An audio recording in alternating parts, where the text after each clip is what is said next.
aquí estamos de nuevo con ustedes. Qué placer llevarles entonces la información. Cerrando pues nuestra programación prácticamente. Hoy Argentina, Francia, Brasil, México y Nepal ocupan gran parte de nuestra atención periodística. Y por eso hemos hecho un breve pero sustancioso resumen que de inmediato así te lo cuento. El presidente de Argentina, Javier Milei, avanza en su cruzada contra derechos sociales tras anunciar el veto a ley de presupuestos universitarios y amenazar a otros sectores estratégicos. Más en Te lo cuento. La decisión fue recientemente publicada en el Boletín Oficial Argentino. Entre los argumentos del gobierno señalan la supuesta falta de fuentes de financiamiento adecuadas. La ley había sido elaborada por el Consejo Interuniversitario Nacional al advertir que sin un aumento del presupuesto educativo se corre el riesgo de afectar el normal funcionamiento de las instituciones de educación superior del país. Y se espera que en las próximas horas sectores sociales anuncien acciones de protesta en contra de esta resolución. Pero cabe destacar que desde la Casa Rosada, que es el Palacio de Gobierno, se anunció hoy la intención del Ejecutivo de judicializar el rechazo legislativo al veto de la ley de emergencia en discapacidad, así como la voluntad de vetar todas las leyes a favor de la salud y la financiación a los gobiernos provinciales.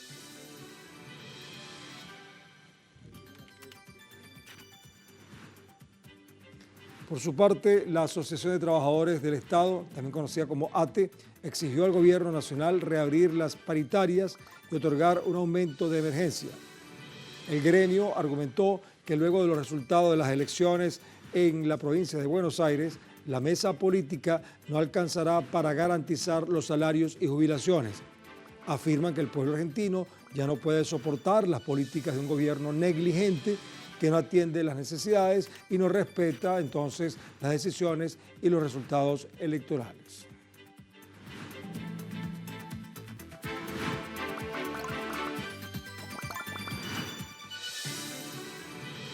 En ese contexto, gobernadoras exigen acciones concretas al gobierno de Javier Milei tras reabrir el Ministerio del Interior.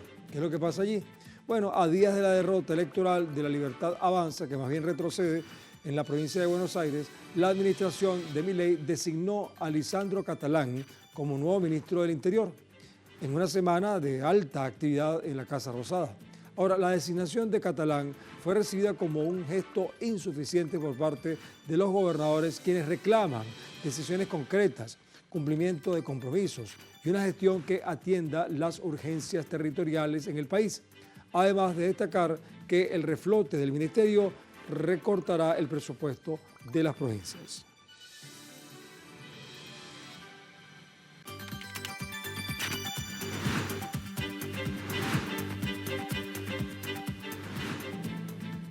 Bueno, en las redes, por supuesto, hay una cantidad de reacciones. Vamos a ver algunas de ellas. Por ejemplo, en X está el usuario @punidastwittera, que coloca lo siguiente. Otra vez Milei nos demuestra que es la persona más basura posible. Vetó la ley de financiamiento universitario, atacando una vez más a la educación pública y a los estudiantes. Decimos basta de la vetocracia. La universidad no se toca. La educación no se negocia. Hay marcha, nos vemos en las calles para defender el futuro y exigir que se respete la ley de financiamiento universitario. Otra reacción la tenemos en el usuario de Maxi Ferraro, que dice: Milei veta, nosotros marchamos e insistimos. Una vez más, Milei decide darle la espalda a las universidades públicas. Con el veto de la ley de financiamiento universitario aprobada por el Congreso, no solo desconoce la voluntad popular, debilita la educación, la igualdad de oportunidades y el futuro de millones de estudiantes, docentes e investigadores. Defender la universidad pública es defender el desarrollo de nuestro país. No nos van a frenar. Vamos a insistir hasta que se respete de una vez la educación de todos los argentinos.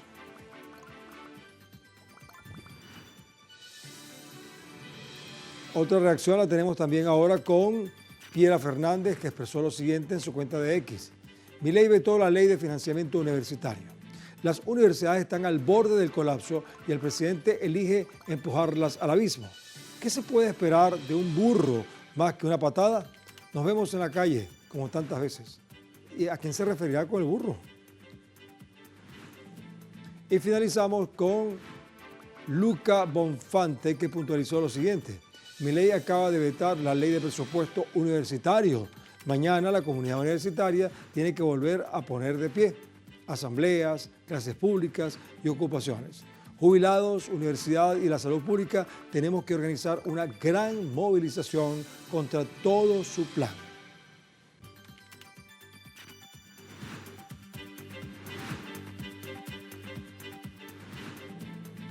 Bien, vamos a hacer una pausa, pero quisiera que me acompañaran para este lugar, para que desde aquí vayamos pensando que vamos a hacer un comentario serio sobre lo que está pasando en Brasil. El juez Luis Fux votó para absolver al expresidente Jair Bolsonaro por el intento de golpe de Estado, dejando el marcador 2-1 por la condena. Y todavía faltan otros 2 votos. Esto que parece increíble, aquí te lo cuento.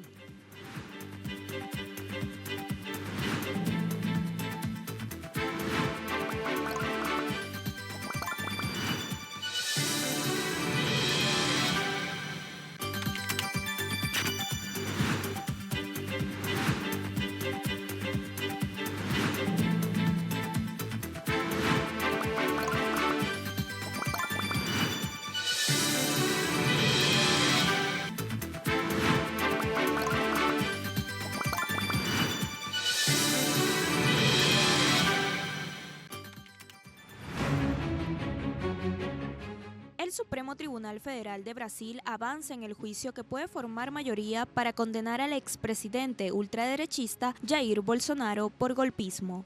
Más en Te lo cuento.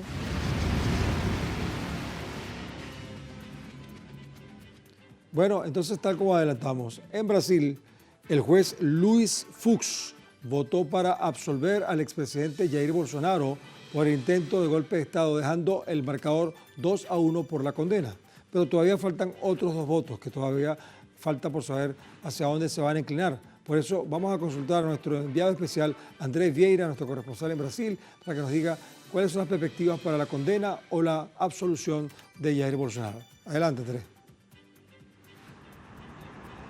Brasilia amaneció este miércoles nuevamente con la seguridad reforzada. En la Corte Suprema se juzga a 8 acusados por el intento de golpe de Estado, entre ellos el expresidente Jair Bolsonaro. En la llegada, políticos de la base gobernista rechazaron las amenazas militares de Estados Unidos para impedir el avance del juicio y se solidarizaron con otros pueblos amenazados por Donald Trump.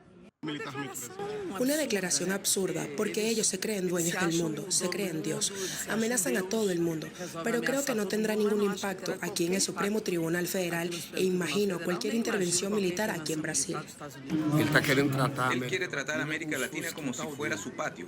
América Latina es independiente y traigo mi solidaridad al pueblo venezolano para decirles que aquí en Brasil también estamos resistiendo. Luego de 2 jueces votar por la condena de los acusados, Luis Fux, a pesar de en marzo de este año aceptar la denuncia de la Fiscalía General contra la organización criminal golpista, comenzó su voto afirmando que la Corte Suprema no tiene competencia para juzgar el caso, ya que los acusados no tienen fuero privilegiado y que la justicia de primera instancia debería analizar el proceso. Como se sabe, en virtud de la incompetencia absoluta para el juicio, se impone la declaración de nulidad de todos los actos decisorios practicados. Único de la primera sala de la Corte Suprema a no ser sancionado por Estados Unidos, Luis Fux, quien en otra época fue conocido como el protector de la controversia Operación Lava Jato, votó por absolver al expresidente Jair Bolsonaro de los 5 crímenes por los que fue denunciado, dejando el marcador en 2-1 por la condenación. De hecho, no hay nada en esos diálogos que indique la participación directa o indirecta del reo Jair Bolsonaro, por lo que reconozco la falta de pruebas para justificar una condenación. A pesar de faltar otros 2 votos para la decisión final, El discurso del juez Fux fue celebrado por Bolsonaro y fue apropiado por la extrema derecha para deslegitimar el proceso y abre una brecha para que el juicio sea contestado por los abogados de los acusados, hecho criticado por la izquierda. En el momento en que estamos juzgando personas sin foro, queda claro y evidente, dicho por él, que no podemos juzgar políticamente. Sirve de alimento para que los extremistas continúen con esa teoría de un golpe permanente. Tal vez eso sea lo que Fux quiere armar, infelizmente. Este 11 de septiembre, día en que el mundo recuerda el golpe al presidente chileno Salvador Allende, puede entrar para la historia de Brasil como el día de la condena de los golpistas si los jueces Carmen Lúcia y Cristiano Zanin votan por condenar a los acusados de pertenecer al llamado núcleo crucial del intento golpista. André Vieira y Sebastián Soto, Telesur, Brasil.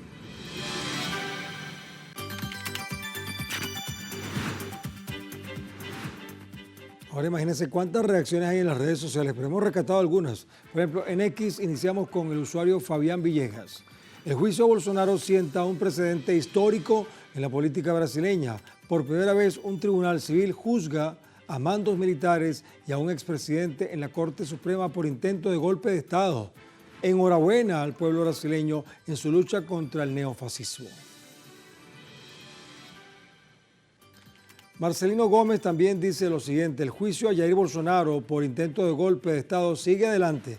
El juez Alexandre de Moraes votó a favor de la condena, calificando al exmandatario como líder de una organización criminal. La decisión final podría dejarlo hasta 43 años en la cárcel. Y ahí las etiquetas: Bolsonaro, Brasil, juicio y golpe de Estado. Y culminamos con el usuario Edgar Sánchez, que comparte: el gobierno de Brasil condenó las amenazas de Estados Unidos de imponer sanciones o usar la fuerza militar en el marco del juicio contra el expresidente Jair Bolsonaro. A través de un comunicado, Brasil rechazó la injerencia y aseguró que no se dejarán intimidar.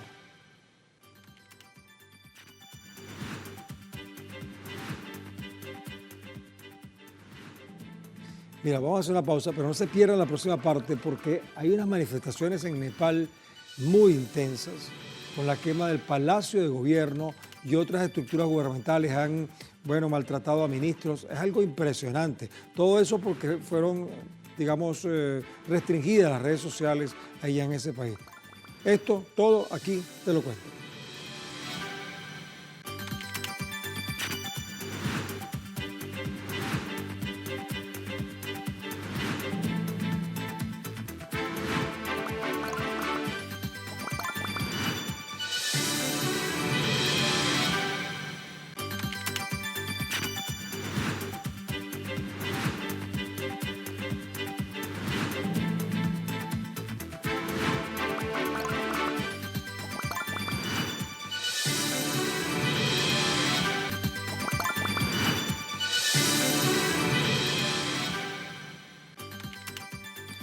Bueno, en nuestra Conexión Mundo vamos a un evento realmente impresionante. Vamos a aproximarnos acá, vamos a mostrarles acá una serie de situaciones. Fíjense, manifestaciones en Nepal, un lugar que se suponía que era de meditación espiritual y todo aquello. Bueno, se ha producido una situación impresionante. La quema nada más y nada menos que del Palacio de Gobierno y otras estructuras gubernamentales. Cuando vean el Palacio de Gobierno se van a impresionar.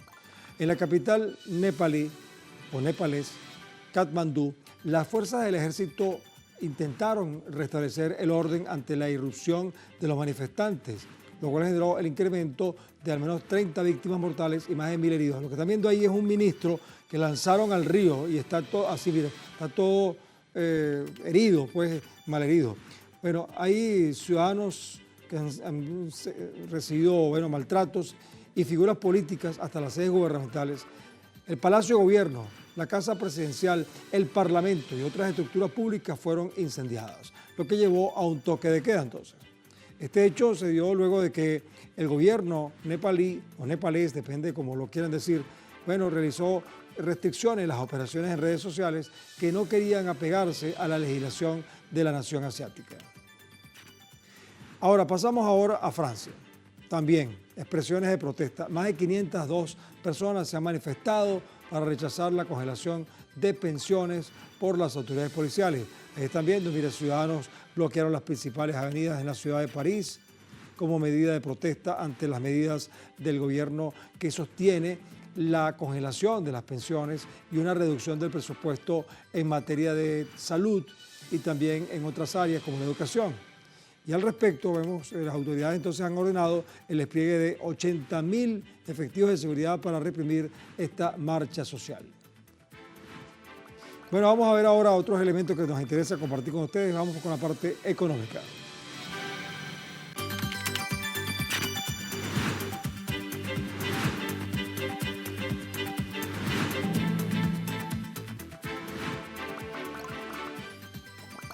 Vamos a regresar a Argentina porque la economía de esa nación evidencia signos alarmantes de desindustrialización y colapso productivo como consecuencia directa de los ajustes extremos implementados por el gobierno de Javier Milei. Y así te lo cuento. Según datos oficiales del Instituto Nacional de Estadísticas y Censo, la actividad industrial se contrajo un 2,3% en julio, marcando su segundo mes consecutivo en rojo y ubicándose en 4,3%, por debajo de los niveles de diciembre de 2024. Este desplome refleja el impacto devastador de la volatilidad cambiaria y las tasas de interés astronómicas que encarecieron el crédito productivo, sumado a la apertura indiscriminada a importaciones que ha golpeado severamente a la industria nacional. El sector textil emerge como el más afectado, con una caída catastrófica del 10,7% en la producción de prendas de vestir, cuero y calzado, víctima de la combinación letal entre importaciones desleales y el desplome del consumo interno por la pérdida acelerada del poder adquisitivo popular. Paralelamente, la construcción registró una contracción mensual del 1,8%, acumulando un debacle del 21% desde que Milei asumió el poder y paralizó abruptamente la obra pública. En la sede del Comité Olímpico Venezolano en Caracas se efectuó una reunión con algunas de las federaciones que participarán en los Juegos Bolivarianos Ayacucho 2025.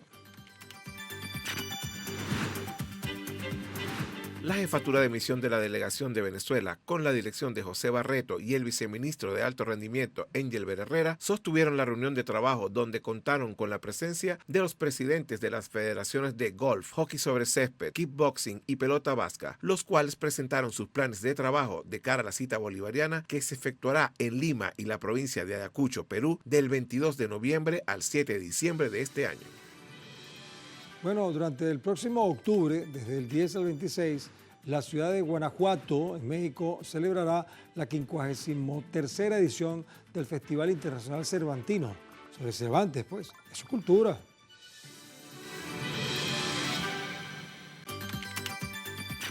Los asistentes al Festival Internacional Cervantino podrán disfrutar de 140 funciones con más de 3.400 artistas en escena, provenientes de 31 países y localidades de México. El evento, considerado uno de los más importantes de América Latina, celebrará su edición número 53, siendo estas 5 décadas un espacio para el diálogo entre culturas, lenguajes artísticos y expresiones contemporáneas y tradicionales. La participación de compositoras latinoamericanas y la realización del circuito cervantino en al menos 12 estados y 22 ciudades del país, esto con el objetivo de descentralizar la oferta cultural y llevarla a más población. El festival también rendirá homenaje a figuras claves en el ámbito cultural y musical, conmemorando los 150 años del nacimiento del francés Maurice Ravel y el mexicano Julián Carrillo, el centenario de los escritores Emilio Carballido y Rosario Castellanos, así como 50 años del fallecimiento del compositor ruso Dmitri Shostakovich.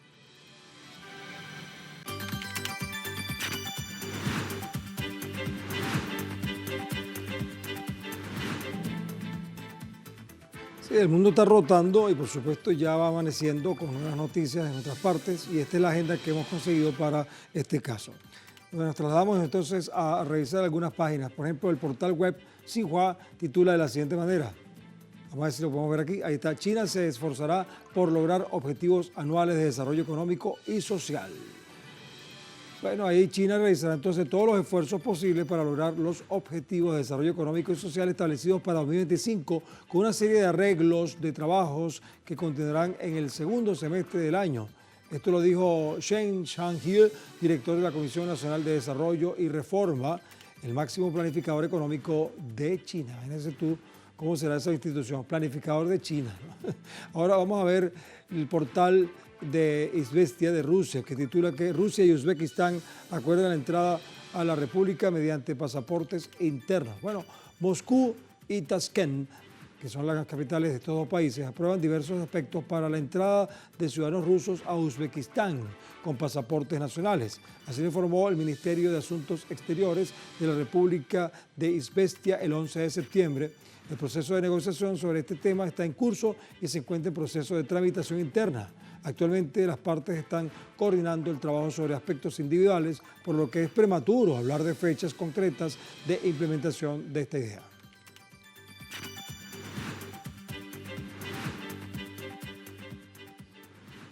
Bueno, vamos a despedirnos, pero lo vamos a hacer con el mes del orgullo, lucha y visibilidad para la comunidad sorda.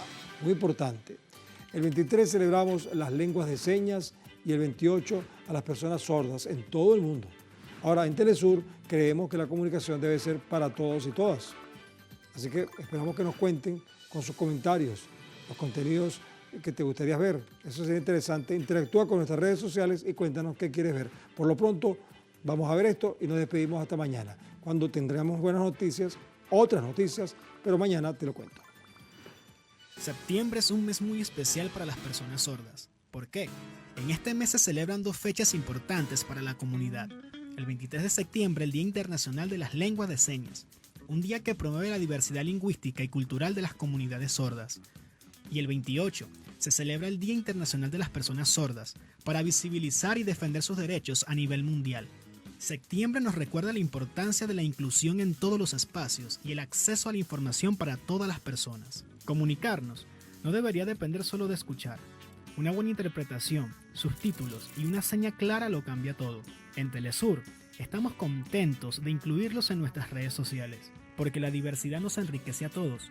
Queremos que nuestro contenido llegue también a ustedes. Es nuestra manera de decir que estamos para todos y todas. Si eres parte de la comunidad sorda o acompañas a alguien, escríbenos comentarios que te gustaría ver en las publicaciones.